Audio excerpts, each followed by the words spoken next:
হরে কৃষ্ণ, রাধে রাধে। কেমন আছেন সবাই? আশা করছি ঈশ্বরের অসীম কৃপায় আপনারা সবাই খুব ভালো আছেন। আমি আমার লখাই বলাইয়ের কৃপাতে খুব ভালো আছি, সুখে আছি, শান্তিতে আছি এবং খুব হাসি খুশি আছি। দেখুন বলাই, দেখুন লখাই হাসছে না? সবাই খুব হাসি খুশি আছে।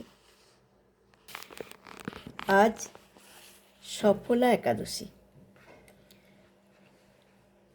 শ্রী বিষ্ণু শ্রীকৃষ্ণের খুব প্রিয় এই দিনটা, একাদশীর দিন খুব প্রিয়। তো এই সফলা একাদশী পৌষ মাসের কৃষ্ণপক্ষের একাদশীর নাম হচ্ছে সফলা একাদশী। ব্রহ্মাণ্ড পুরাণে যুধিষ্ঠির শ্রীকৃষ্ণ সংবাদে এই তিথির মাহাত্ম্য বর্ণিত হয়েছে। যুধিষ্ঠির বলেন, হে প্রভু, পৌষ মাসের কৃষ্ণপক্ষিয়া একাদশীর নাম, বিধি এবং পূজ্য দেবতা বিষয়ে আমার কৌতূহল নিবারণ করুন। শ্রীকৃষ্ণ বলেন, হে মহারাজ, আপনার প্রতি স্নেহবশত সেই ব্রত কথা বিষয়ে বলছি। এই ব্রত আমাকে যেরকম সন্তুষ্ট করে, বহু দান দক্ষিণাযুক্ত যজ্ঞাদি দ্বারা আমি সেই রকম সন্তুষ্ট হই না। তাই যত্ন সহকারে এই ব্রত পালন করা কর্তব্য। বলছে অন্যান্য কিছু দিয়েও শ্রীকৃষ্ণকে সন্তুষ্ট করা যায় না, যেটা একাদশীর ব্রত পালন করলে সন্তুষ্ট করা যায়। পৌষ মাসের কৃষ্ণপক্ষিয়া একাদশীর নাম হলো সফলা। নাগদের মধ্যে যেমন শেষ নাগ, পক্ষীদের মধ্যে গরুড়, মানুষের মধ্যে ব্রাহ্মণ, দেবতাদের মধ্যে নারায়ণ সর্বশ্রেষ্ঠ, তেমনি সকল ব্রতের মধ্যে একাদশীর ব্রতই সর্বশ্রেষ্ঠ। হে মহারাজ, যারা এই ব্রত পালন করেন তারা আমার অত্যন্ত প্রিয়। তাদের এ জগতে ধনলাভ ও পরজগতে মুক্তি লাভ হয়। হাজার হাজার বছর তপস্যায় যে ফল লাভ হয়, একমাত্র সফলা একাদশীতে রাত্রি জাগরণের ফলে তা অনায়াসে প্রাপ্ত হওয়া যায়। মহিম্মত নামে এক রাজা প্রসিদ্ধ চম্পাবতী নগরে বাস করতেন। রাজার 4 জন পুত্র ছিল, কিন্তু তার জ্যেষ্ঠ পুত্র লুম্বক সর্বদা পরস্ত্রীগমন, মদ্যপান প্রভৃতি অসৎ কার্যে রত ছিল। সে সর্বক্ষণ ব্রাহ্মণ, বৈষ্ণব ও দেবতাদের নিন্দা করত। পুত্রের এই আচরণে ক্ষুব্ধ হয়ে রাজা তাকে রাজ্য থেকে বার করে দিলেন। স্ত্রী, পুত্র, পিতা, মাতা, আত্মীয় স্বজন পরিত্যক্ত হয়ে সে এক গভীর বনে প্রবেশ করল। সেখানে কখনো জীব হত্যা, আবার কখনো চুরি করে জীবন ধারণ করতে লাগলো। কিছুদিন পরে একদিন সে নগরে প্রহরীদের কাছে ধরা পড়ল, কিন্তু রাজপুত্র বলে সে অপরাধ থেকে সে মুক্তি পেল। পুনরায় সে বনে ফিরে গিয়ে জীব হত্যা ও ফলমূল আহারাদি করে জীবনযাপন করতে লাগলো। ওই বনে বহু বছরে পুরানো একটি বিশাল অশ্বত্থ বৃক্ষ ছিল। সেখানে ভগবান শ্রী বাসুদেব বিরাজমান বলে বৃক্ষটি দেবত্ব প্রাপ্ত হয়েছে। সে বৃক্ষতলে পাপবুদ্ধি লুম্বক বাস করত।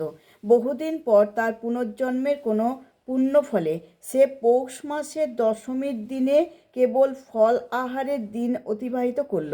কিন্তু রাত্রিতে অসহ্য শীতের প্রকোপে সে মৃতপ্রায় হয়ে রাত্রি যাপন করল। পরদিন সূর্যোদয় হলেও সে অচেতন হয়েই পড়ে রইল। দুপুরের দিকে তার চেতনা ফিরল। ক্ষুধা নিবারণের জন্য সে অতি কষ্টে কিছু ফল সংগ্রহ করল। এরপর সে সেই বৃক্ষতলে এসে পুনরায় বিশ্রাম করতে থাকল। রাত্রিতে খাদ্যাভাবে সে ক্রমশ দুর্বল হয়ে পড়ল। সে প্রাণরক্ষার্থে ঈশ্বরের উদ্দেশ্যে ফলগুলি দিয়ে, হে ভগবান, আমার কি যে গতি হবে বলে অশ্রুপাত করতে করতে সে সেই বৃক্ষমূলে হে লক্ষ্মীপতি নারায়ণ, আপনি প্রসন্ন হন বলে নিবেদন করল। এইভাবে সে অনাহারে ও অনিদ্রায় সেই রাত্রি যাপন করল। ভগবান নারায়ণ সেই পাপী লুম্বকের রাত্রি জাগরণকে একাদশী জাগরণ এবং ফল অর্পণকে পূজা বলে গ্রহণ করলেন। এইভাবে অজ্ঞাতসারে লুম্বকের সফলা একাদশীর ব্রত পালন হয়ে গেল।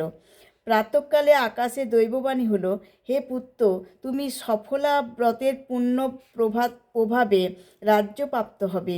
সেই দৈববাণী শোনা মাত্র লুম্বক দিব্য রূপ লাভ করল, আর তার পাপ বুদ্ধি দূর হলো।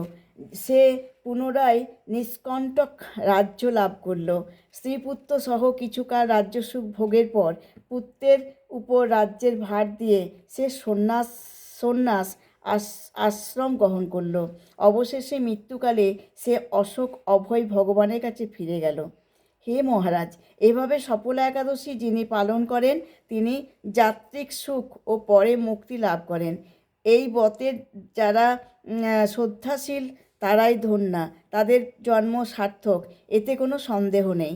এই ব্রত পাঠ ও শ্রবণে মানুষের রাজসূয় যজ্ঞের ফল লাভ হয়। হরি বল, হরি বল, হরি বল। তো আজ সফলা একাদশী, তাই একাদশী ব্রত মাহাত্ম্য শোনালাম, সকলে শুনলেন। সকলে একবার বলুন সবাই মিলে, হরি বল, হরি বল, হরি বল। হরে কৃষ্ণ কৃষ্ণ কৃষ্ণ হরে হরে, হরে রাম রাম রাম হরে হরে। রাধে রাধে।